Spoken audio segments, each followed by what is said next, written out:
Chapter number 13 biochemistry में हमने topic को कंटिन्यू किया था 13.1 कार्बोहाइड्रेट्स। तो कार्बोहाइड्रेट्स की हमने बात की थी, डिफाइन भी हमने किया था, इसके टाइप्स के बारे में भी हमने डिस्कशन की थी, मोनोसैकराइड्स, डाइसैकराइड्स और पॉलीसैकराइड्स।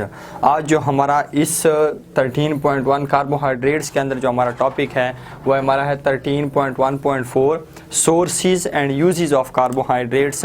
आज हमने इसके बारे में डिस्कशन करनी है कि कार्बोहाइड्रेट्स के सोर्सेज क्या हैं और फिर इनके यूजेस क्या हैं, इनके फंक्शन क्या है, इनका फ़ायदा क्या है हमारे लिए। ठीक, सो फर्स्ट ऑफ ऑल अगर हम स्टार्ट करते हैं सोर्सेज से, तो मैं स्टार्ट करूंगा। हमारे पास कार्बोहाइड्रेट्स की तीन मेन टाइप्स थी। एक हमारे पास होता था मोनोसैकराइड्स, एक हमारे पास होते थे ओलिगोसैकराइड्स और तीसरा हमारे पास होते थे पॉलीसैकराइड्स।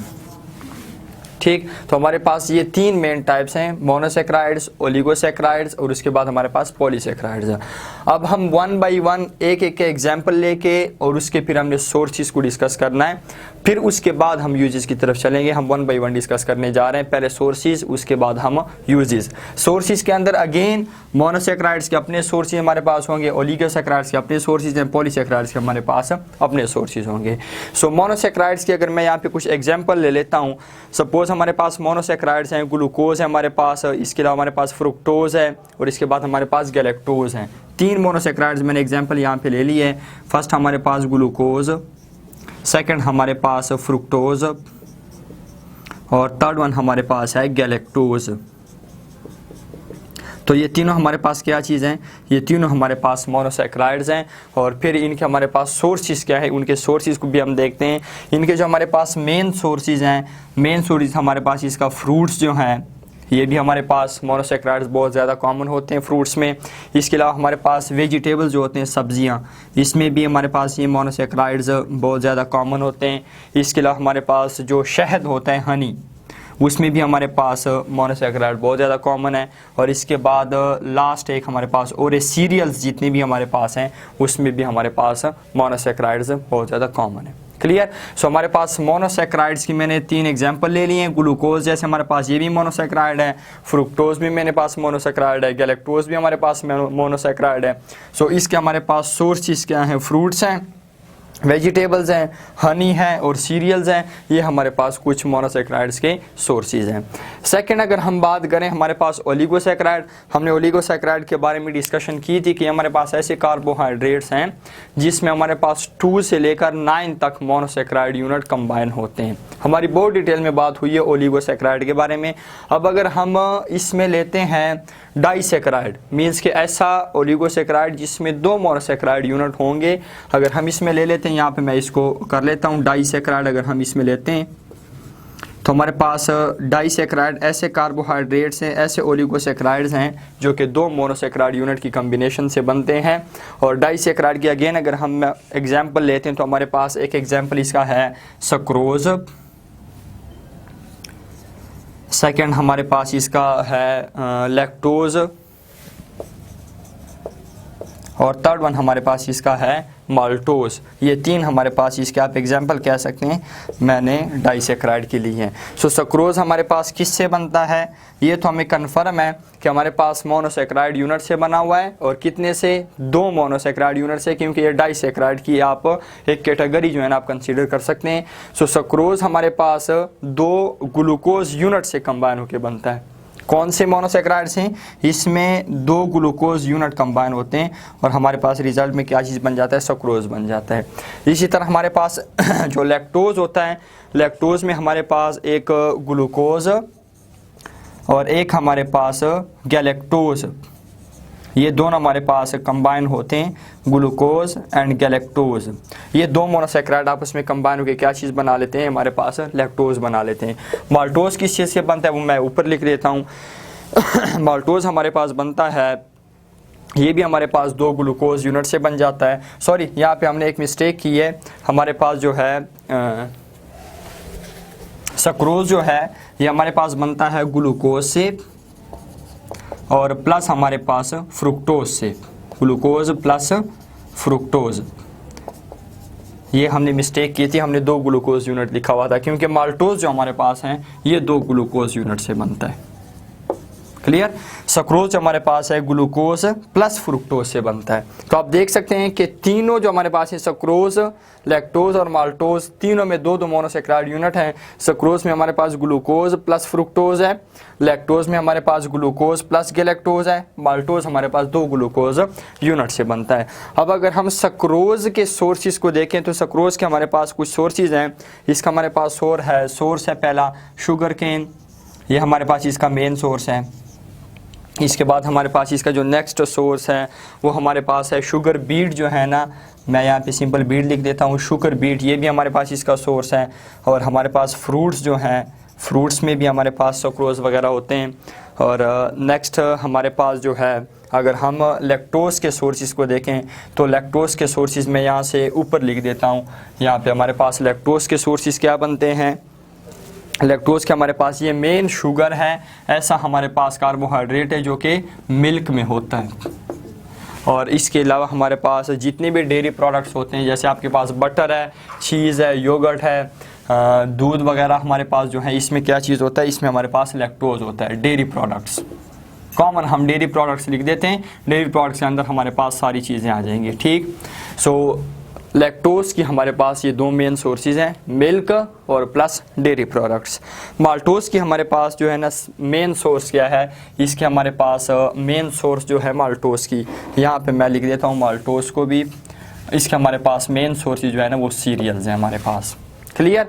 सो ये हमारे पास मोनोसेक्राइड्स के सोर्सेज के बारे में हमने बात की है, ओलिगोसेक्राइड के सोर्सेज के बारे में हमने बात की है। और पॉलीसेक्राइड में हमारे पास एग्जांपल अगर हम लेते हैं तो वो हमारे पास हैं स्टार्च और प्लस हमारे पास सेलुलोज, जिसके बारे में हमारी बहुत डिटेल से बात हो चुकी है, हम इसके बारे में दोबारा बात नहीं करेंगे। सो ये हमारे पास है सोर्सेज के बारे में कुछ डिस्कशन। अब हम इसके यूजेस के बारे में कुछ बात करते हैं कि कार्बोहाइड्रेट्स के हमारे पास मेन यूजेस क्या होते हैं।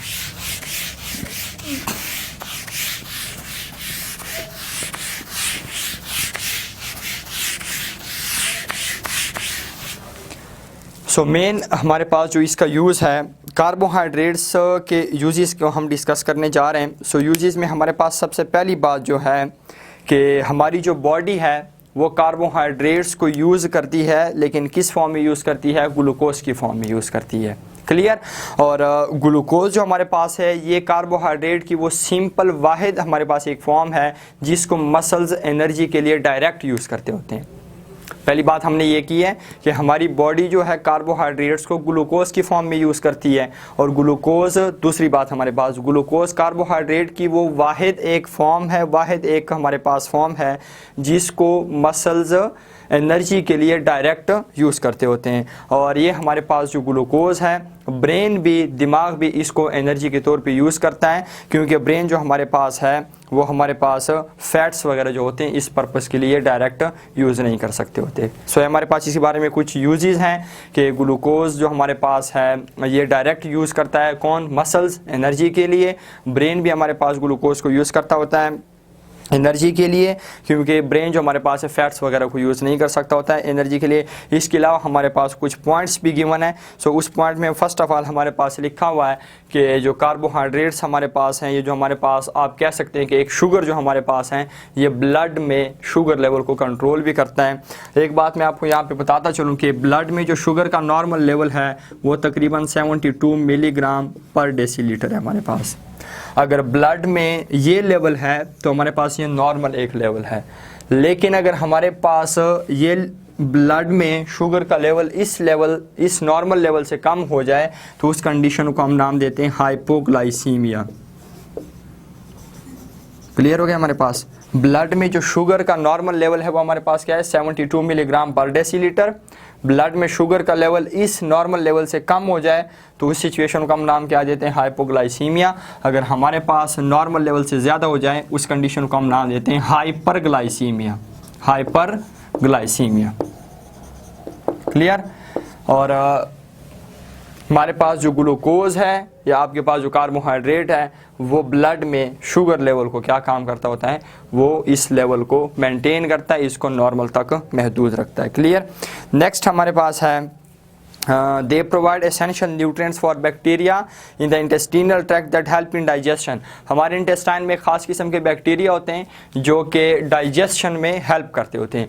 अब वो बैक्टीरिया उनकी भी अब कुछ डाइटरी रिक्वायरमेंट्स होती हैं। सो कार्बोहाइड्रेट्स जो हैं वो क्या काम करते हैं, उन बैक्टीरिया को हमारे पास डाइट प्रोवाइड करते हैं, उनको न्यूट्रिएंट्स प्रोवाइड करते होते हैं। क्लियर, ये भी हमारे पास एक यूज़ है, एक फंक्शन है। नेक्स्ट हमारे पास dietary fibre helps to keep the bowel functioning properly. हमारे पास ऐसे फूड्स जो कि हमारे पास क्या चीज़ है जिसके अंदर फाइबर होता है, जैसे वेजिटेबल्स हैं, फ्रूट्स हैं, ये सारे हमारे पास डाइटरी फाइबर्स हैं। सो इस किस्म की जो हमारे पास डाइट्स होती हैं वो हमारे पास बोल फंक्शनिंग को बहुत प्रॉपर तरीके से चलाता होता है, हमारे पास कॉन्स्टिपेशन को प्रिवेंट करता होता है। क्लियर। सो नेक्स्ट हमारे पास fibre helps in lowering of cholesterol level and regulates blood pressure. Fibre जितने भी हैं फाइबर्स के फूड वो ब्लड में हमारे पास जो वेन्स के अंदर कोलेस्ट्रॉल वगैरह जम जाता है उन कोलेस्ट्रॉल वगैरह को प्रिवेंट करता है, बचाता है, और इस तरीके से हमारे पास क्या काम करता है, बीपी को, ब्लड प्रेशर को नॉर्मल रखता होता है। देखिए आपके पास एक पाइप होता है, सिंपल एग्जांपल देता हूँ, पाइप के अंदर अगर हमारे पास गंद शन जमा हो जाता है तो पानी जो हमारे पास वो सही तरह उसमें से पास नहीं होता। क्लियर। लेकिन अगर हम उस पाइप की सफाई कर देते हैं तो हमारे पास पानी उसमें से बिल्कुल सही तरीके से गुजर जाता है। सेम इस केस हमारे पास ऐसे ही होता है, वेन्स के अंदर जब कोलेस्ट्रॉल हमारे पास जम जाता है तो उसमें से ब्लड जो है वो सही तरह पास नहीं होता और हमारे पास उससे ब्लड प्रेशर की डिजीज़ हमारे पास कॉज हो जाती है, पैदा हो जाती हैं। तो हमारे पास जितनी भी फाइबर वाले फूड हैं वो क्या काम करते हैं, वो कोलेस्ट्रॉल को हमारे पास क्या काम करते हैं, उसके लेवल को लो कर देते हैं, मतलब कि उसको ख़त्म करने की कोशिश करते हैं। और हमारे पास वेन्स के अंदर कोलेस्ट्रॉल का लेवल जब ख़त्म हो जाता है तो हमारे पास ब्लड उसमें बिल्कुल सही तरीके से पास हो जाता है, हमारे पास जो ब्लड प्रेशर की डिजीज़ है उसके चांसेस बहुत कम हो जाते हैं। लास्ट वन हमारे पास जो है कार्बोहाइड्रेट्स जो होते हैं वो हमारे मसल्स को प्रिवेंट करते हैं क्रैम्पिंग से। सो ये हमारे पास कुछ यूजेस हैं कार्बोहाइड्रेट्स के, और इसके हमारे पास कुछ सोर्सेज हैं जिनके बारे में आज हमने डिस्कशन की है। So it's all about sources and uses of carbohydrates. Last पे एक पॉइंट मैं आपको बताता चलूँ, हमसे एक मिस्टेक हो गई थी जो कि हमने कहा था कि हमारे पास जो सक्रोज़ है वो 2 ग्लूकोज यूनिट से बनता है, वो हमारे पास एक मिस्टेक थी, बाय मिस्टेक। सक्रोज़ जो हमारे पास है वो हमारे पास बनता है सक्रोज जो हमारे पास ग्लूकोज प्लस फ्रुक्टोज से हमारे पास बनता है। Clear. So students, it's all about sources and uses of carbohydrates. इसमें हमने पूरा कार्बोहाइड्रेट का टॉपिक जो है ना हमने कवर कर लिया। नेक्स्ट इंशाल्लाह हमारा प्रोटीन का टॉपिक होगा जो कि हम नेक्स्ट लेक्चर में डिटेल से डिस्कस करेंगे।